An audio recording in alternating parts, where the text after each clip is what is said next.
It's so easy to get overwhelmed in just the first few hours of playing Pokemon Pokopia. Everywhere you look, grass to be watered, Pokemon with requests, shaking tall grass, buildings to rebuild, and secrets to dig up. Pokopia does a great job of walking you through the basics, but here are 17 things that Pokopia doesn't tell you that will help build up your Pokopia skills.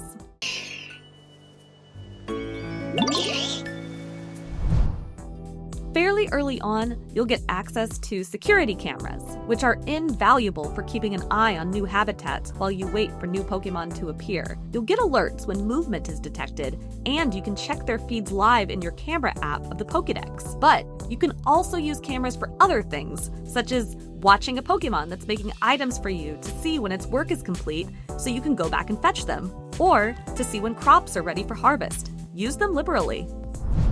You don't have to live alone. If your house is big enough, a Pokemon can move in with you. Just have them follow you to your house, then talk to them and ask them to move in. You can also move multiple Pokemon into other homes together.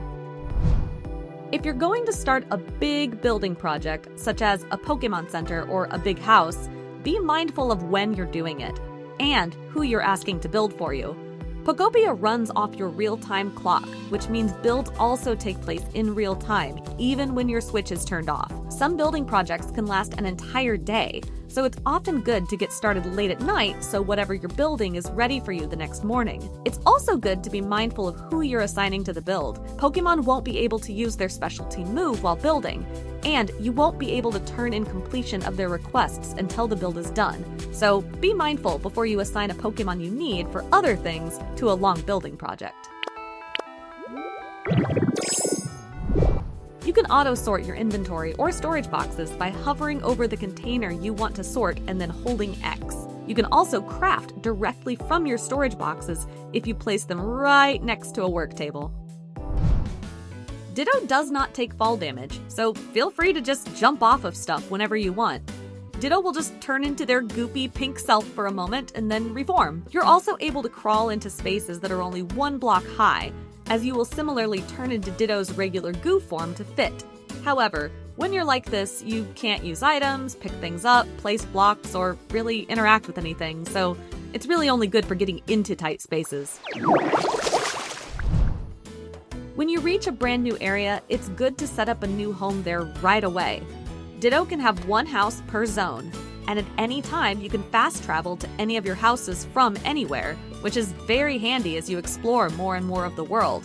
You can also return home at any time by pressing the plus button, which is useful if you somehow get stuck. You can check your exact environment level progress at the PC.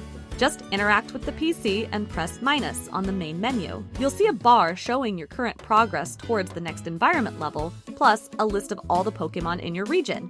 Each Pokemon will be sorted by its current comfort level: iffy, average, nice, great, etc.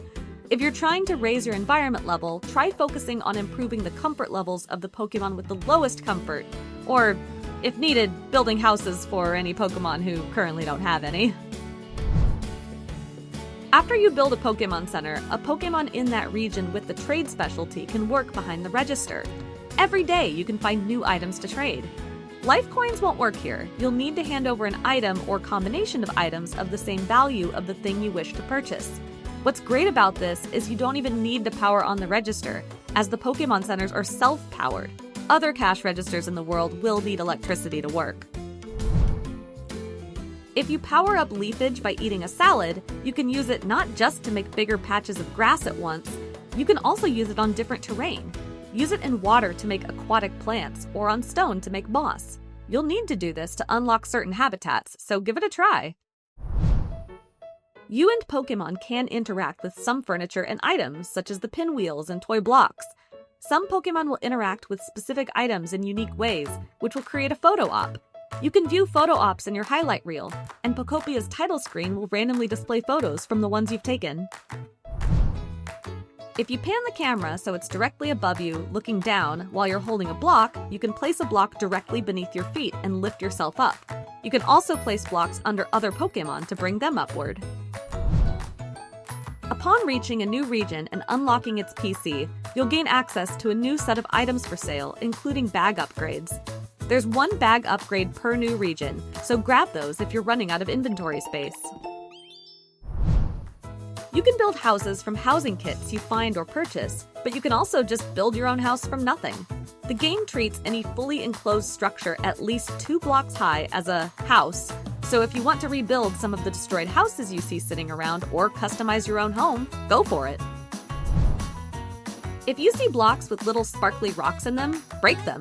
That's ore, which you'll later be able to smelt into bars and use in crafting. There are 4 kinds of ore, and you'll generally need a powered-up rock smash to obtain anything other than copper due to the hardness of the rocks it's found in. But it's worth grabbing that ore whenever you see it. You'll also sometimes see rocks with a little crack in the center glowing bright yellow. Break those too anytime you see them. They contain rare treasure. Be careful though, as sometimes those rocks can start to explode, and you'll need to put them out with water guns so you don't lose your reward.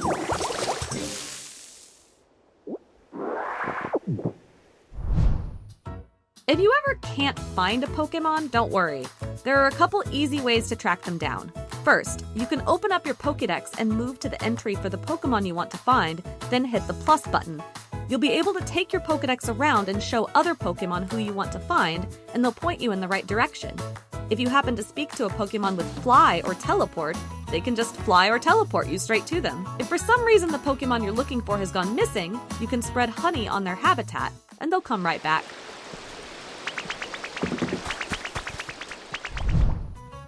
Once you unlock the ability to go through the area gates to other zones, just do it. It may be very tempting to stick around the wasteland and build everything there, but moving on will get you access to more abilities, items, recipes, and other things that will make building so much easier. It's truly recommended to finish the story before you try to dig too deep into making the perfect town, just for the sheer number of important upgrades you'll want to have access to before you do. Finally, talk to everyone. It's very easy to lose track of quests in Pokopia because there's just so much to do. There are a number of Ditto's transform abilities and other terraforming options that you can only get through side quests, and you can totally miss them if you're just combi-lining it through the main story. As a hint, here are some Pokemon I highly recommend you talk to and do quests for as soon as you meet them. Scyther, Hitmonchan, Drillbur, Graveler, Zorua, Piplup, Dragonite, Gyarados, and Magnemite. Heads up, Piplup actually has multiple key quests for you, so go back and visit a few times.